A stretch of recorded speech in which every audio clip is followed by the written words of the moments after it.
Madame la Présidente, Mesdames et Messieurs les députés, j'ai la charge de vous présenter cette proposition de résolution visant à créer une commission d'enquête parlementaire sur le modèle économique des crèches et la qualité d'accueil des jeunes enfants. Vous noterez que le périmètre de cette commission d'enquête a évolué depuis son passage en commission des finances. En effet, il ne s'agit plus simplement d'enquêter sur les entreprises de crèches, mais d'aborder le modèle économique de toutes les crèches, quel que soit leur gestionnaire, public, associatif ou privé lucratif. Cet élargissement, permis par l'adoption d'amendements du groupe Les Républicains, illustre le caractère transpartisan de la commission d'enquête. C'est une évolution positive qui nous donnera davantage de marge de manœuvre pour remplir l'objectif qui doit tous nous rassembler, défendre l'intérêt des enfants. Accueillir un enfant dans une crèche, cela implique de répondre à ses besoins premiers. Alimentation, hygiène, sommeil. Mais la recherche scientifique nous a amené ces dernières années à une prise de conscience. Les besoins des enfants sont infiniment complexes. Les professionnels doivent assurer la sécurité physique, mais aussi affective des enfants et leur offrir un cadre qui permet leur développement. Garantir la qualité de l'accueil des enfants dans une crèche, c'est en résumé construire un environnement protecteur et bienveillant dans lequel leurs besoins sont une priorité. La question qui se pose à nous est donc la suivante. Le modèle économique des crèches, c'est-à-dire leur financement, l'organisation du travail en leur sein et, le cas échéant, la recherche de rentabilité, tout cela permet-il de garantir un tel environnement protecteur et bienveillant? Malheureusement, le doute et l'inquiétude règnent. Nous gardons en mémoire le décès d'une petite fille en juin 2022 dans une microcrèche du groupe People and Baby. Cet événement, dramatique et on l'espère exceptionnel, a libéré la parole. Les témoignages des parents et des professionnels se sont accumulés et l'IGAS en a tiré un rapport accablant. Chacun a pu prendre conscience de l'existence d'une maltraitance institutionnelle qui repose sur le déni du besoin des enfants. Je parle du non-respect du rythme des bébés, qui n'est pas compatible avec les cadences infernales, les soins prodigués à la chaîne, l'organisation quasi industrielle du travail dans certains établissements. Je parle du non-respect du besoin de référence, c'est-à-dire la construction du lien affectif entre l'adulte et l'enfant qui l'accueille. Un lien impossible à mettre en œuvre lorsque les professionnels sont précaires, interchangeables et soumis à un important turnover. Ce dont je voudrais vous convaincre, chers collègues, c'est que la maltraitance ne tombe pas du ciel. Elle ne peut non plus se résumer à une succession d'erreurs individuelles ou d'actes malveillants. Elle trouve son origine dans le modèle économique des crèches. Rappelons les sources de financement d'un établissement d'accueil de jeunes enfants. D'abord, les frais d'inscription payés par les parents, parfois prohibitifs, surtout lorsque nous parlons de microcrèches.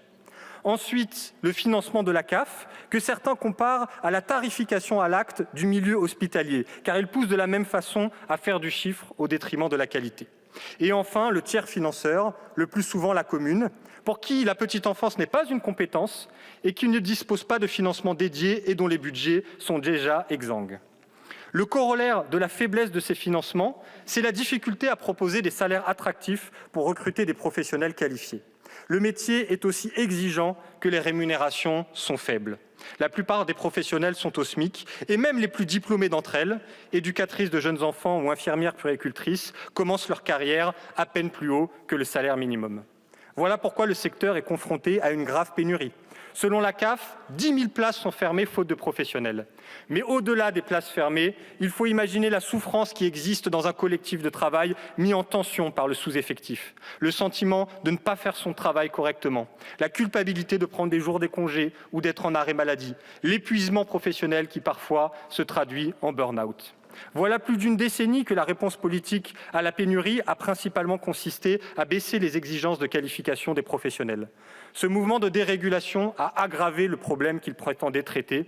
Moins les professionnels sont qualifiés et nombreuses, plus les conditions de travail se dégradent. L'attractivité du métier n'a malheureusement jamais été aussi faible. Alors résumons. D'un côté, des financements insuffisants, de l'autre, une pénurie de professionnels qualifiés. Il paraît donc difficilement contestable que le modèle économique des crèches est à revoir.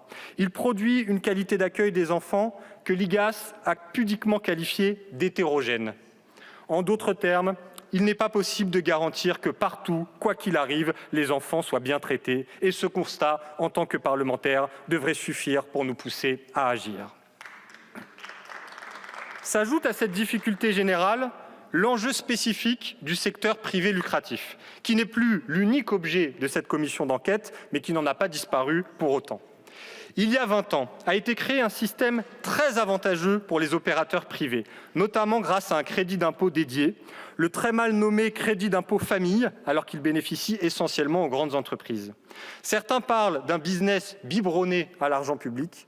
L'IGAS évoque plus sobrement un surcalibrage des financements publics. Le privé lucratif est aujourd'hui hyper développé. Il représente 80% des ouvertures de crèches ces 10 dernières années. Hyper concentré, 4 grands groupes gèrent les 3/4 des berceaux privés et hyper financiarisé, car les grands groupes sont contrôlés par des fonds d'investissement. Les fonds d'investissement dont nous parlons sont capitalisés à hauteur de plusieurs milliards d'euros. Ils ont dans leur portefeuille aussi bien des crèches en France que des pipelines en mer du Nord, de la fibre optique aux Pays-Bas ou des lignes ferroviaires en Italie. Il faut donc bien comprendre que les établissements des grands groupes, malgré leur nom chaleureux, les Clochettes, la Maison des Kangourous, Lapin et compagnie, sont soumis à de froides exigences de rentabilité de la part des investisseurs. Et cette financiarisation, indéniablement, a produit des dérives.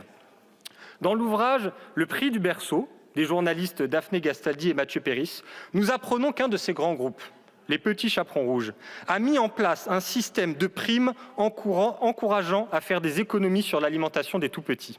Résultat, dans certaines crèches, le nombre de repas commandés était inférieur au nombre de bébés inscrits, les directions d'établissement misant sur une absence habituelle d'un certain nombre d'enfants. Et quand, par malheur, il n'y avait pas d'absent, tant pis, les portions étaient divisées et les enfants ne mangeaient pas à leur faim. Chers collègues, qui peut rester sans réaction face à ces dérives ? Les alertes, d'ailleurs, nous viennent de partout. Je cite l'IGAS. « La régulation insuffisante du secteur marchand a laissé prospérer des stratégies économiques préjudiciables à la qualité de l'accueil. » Je cite l'Union nationale des associations familiales, voyant rouge sur le modèle économique des crèches privées lucratives. Je pourrais encore citer le Haut Conseil de l'enfance, de la famille et de l'âge, l'UFC Que Choisir ou le collectif Pas de bébé à la consigne. Tous, à leur façon, demandent que la lumière soit faite sur ce système. Le risque, quel est-il ? Que se produisent dans la petite enfance les mêmes dérives que dans le secteur des EHPAD. Tout le monde ici se souvient des scandales Orpea et Korian. Eh bien, je vous le dis, il nous faut enquêter dès aujourd'hui pour éviter qu'éclate demain un scandale qui serait en quelque sorte le Orpea de la petite enfance. Parce que maintenant, nous n'avons plus l'excuse de l'ignorance. Nous sommes informés des risques de la financiarisation du médico-social. Nous savons que les problèmes spécifiques posés par la cohabitation entre lucrativité et prise en charge de publics vulnérables, nous savons que la puissance publique doit prendre ses responsabilités. Quand je parle de prendre nos responsabilités, qu'on se comprenne bien, chers collègues, je ne vous demande pas, en votant sur l'opportunité de cette commission d'enquête, de vous prononcer pour ou contre l'ouverture aux acteurs privés du secteur de la petite enfance. Sur ce point de vue, vous connaissez la position de mon groupe parlementaire. Les Insoumis considèrent que certains âges de la vie, de la petite enfance et du grand âge, certaines activités sociales, l'éducation, le soin, devraient être préservés de la recherche de lucrativité. Mais vous pouvez penser le contraire. Vous pouvez penser qu'une meilleure régulation du secteur privé serait une réponse suffisante. Ce que nous vous demandons à travers ce vote, c'est d'entendre les alertes qui ont été émises, d'entendre qu'il y a eu des dérives dans ce système et de donner à la représentation nationale les moyens d'enquêter pour pouvoir enfin agir. Je vais même m'adresser à ceux qui sont le plus convaincus de la pertinence d'ouvrir la petite enfance aux acteurs privés lucratifs. Finalement, de quoi avez-vous peur ? Votez pour cette commission d'enquête et vous pourrez ensuite y participer, y défendre votre point de vue. Cette commission d'enquête sera composée à la proportionnelle des groupes de l'Assemblée nationale. Les auditions seront publiques. Il faudrait que finalement vos convictions soient bien fragiles pour qu'elles craignent le débat argumenté d'une commission d'enquête.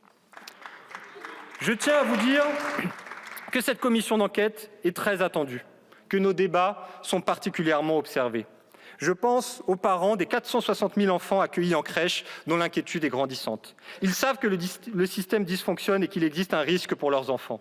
Ils se posent alors des questions qu'aucun parent ne devrait se poser. Mon enfant a-t-il mangé à sa faim ? D'où viennent les ecchymoses retrouvées sur son bras ? Les professionnels ont eu le temps de lui donner à boire et de lui changer sa couche ? Face à ces inquiétudes, les parents sont pour l'instant bien seuls. Il est parfois difficile de se faire entendre d'une administration ou d'un grand groupe privé. Prendre la parole en public, engager une procédure judiciaire, c'est prendre le risque d'une plainte en représailles ou même tout simplement de perdre la place qu'on a eu toutes les difficultés du monde à trouver. Ces parents méritent que nous soyons à leur côté, que nous mettions les moyens de l'Assemblée nationale à leur disposition pour obtenir la transparence et corriger un système défaillant. Alors, chers collègues, aujourd'hui, par notre vote, ne donnons pas l'impression que nous cherchons à enterrer un scandale, à éviter un sujet qui fâche. Ne donnons pas l'impression que nous sommes les relais d'un lobby ou d'intérêts privés, et je sais qu'ils se sont activés fortement en coulisses. Assumons notre rôle de parlementaire garant de l'intérêt général. Quelque chose ne tourne pas rond dans le monde des crèches. L'intérêt des enfants est en jeu, alors enquêtons. Résultat du scrutin. Votant 349, exprimé 339, majorité 170, pour 178, contre 161. L'Assemblée nationale a adopté.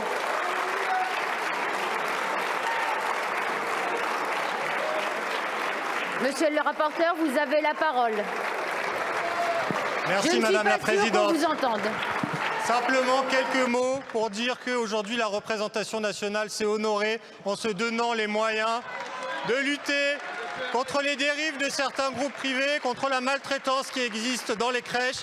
Et aujourd'hui, je pense aux parents qui sont inquiets, à qui nous pouvons dire « nous sommes à vos côtés », aux professionnels qui sont dans la souffrance, à qui nous pouvons dire « la représentation nationale va se battre avec vous ». Bravo.